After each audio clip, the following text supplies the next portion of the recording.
Hello, everyone. It's Royce here, and I want to welcome you all to my Royce in the House YouTube channel. Appreciate each and every one of you joining us. We're going to be talking about Black Sabbath and how they've returned to the charts in a major way with two new releases. Okay, they're doing better than they've ever done before on the charts. Okay, so contrary to popular belief, hard rock and heavy metal music is alive and well. First of all, let me please ask you all to hit the thumbs up or like button. It helps the show get presented to people looking for content. Thank you so much. Okay, so Black Sabbath is performing better than they have in a long time. They found their way back in a major way to several rankings with more than one collection. So, number one, first of all, they released a box set called Anno Domini, consisting of 4 LPs and 4 CDs. Then a month later, they re-released their debut album, a limited edition, the debut self-titled album Black Sabbath. I have a copy of that album. I have a lot of Black Sabbath albums. They're one of my very favorite bands. I've got the 50-year anniversary edition of Black Sabbath's debut album, Black Sabbath. Okay, so Black Sabbath recently re-released their debut self-titled album, Black Sabbath, and sales have skyrocketed by 2,800% over the previous tracking period. The album was originally released on Friday the 13th, February 1970, and reached number 8 on the UK charts. 3 months later, it was released in the US and Canada by Warner Brothers in May of 70, and the album reached number 23 on the Billboard 200, where it remained for over a year. So that's pretty impressive too, okay? The first album released 54 years ago remains a favorite among fans of the band.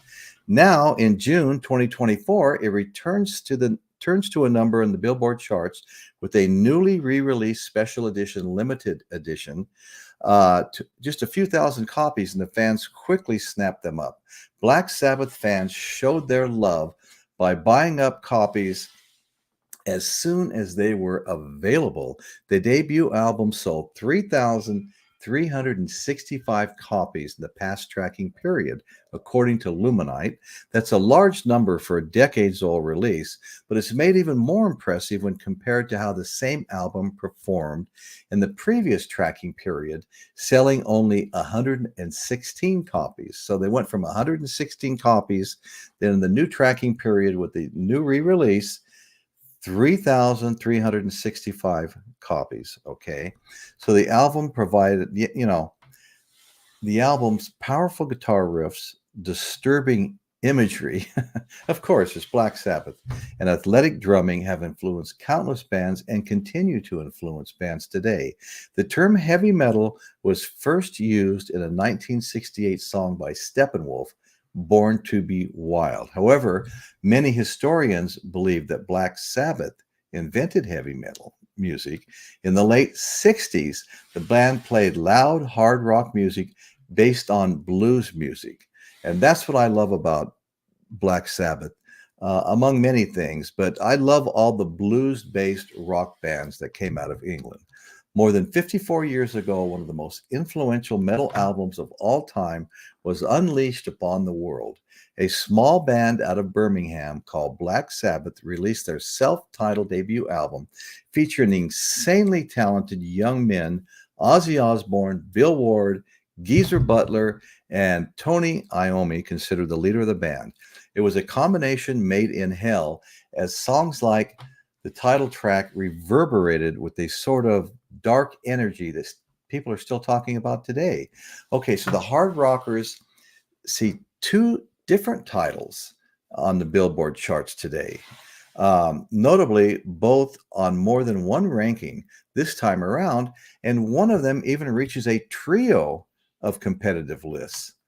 I think that's pretty amazing, after all the 54 years, okay? Black Sabbath's new box set, Anno Domini 1989 to 1995, is the big winner for the band in this period. The title debuts on 3 charts, even managing to bring the rockers back to to the highest reaches of one of those charts. So I'm really proud of one of my favorite bands. They're doing fantastic, and I love Black Sabbath. They're one of my, I would put them in my top 5, as far as bands, and I've been listening to them and been a fan since 1970. Yeah, I've always had, starting with 8 tracks and then cassettes and then CDs, and now I have quite a collection of Black Sabbath albums, and it's still growing. And I'll continue to buy them. But they've been a major part of my music listening. I love that band. Nothing like them. I've seen them twice in concert. One at the one time at 72 Las Vegas Convention Center. And then again at the California Jam at the Ontario Speedway in 1975. Okay. So Anno Domini opens at number 10 on the top album sales charts. It also marks only the 3rd visit to the highest tier for Black Sabbath. Okay. The collection is also new to both the vinyl albums and the top hard rock albums charts. On the former, it misses out on the top 10 by a single space. On the genre-specific roster, it actually opened at number 15. Black Sabbath's new box set, Anno Domini, 1989 to 1995, that period of time is important. It was released in May 31st, 2024. The Anno Domini box set consists of 4 LPs and 4 CDs and contains newly remastered versions of some songs. It opens at number 10 on the top album sales chart. It marks only the 3rd visit to this highest tier for Black Sabbath.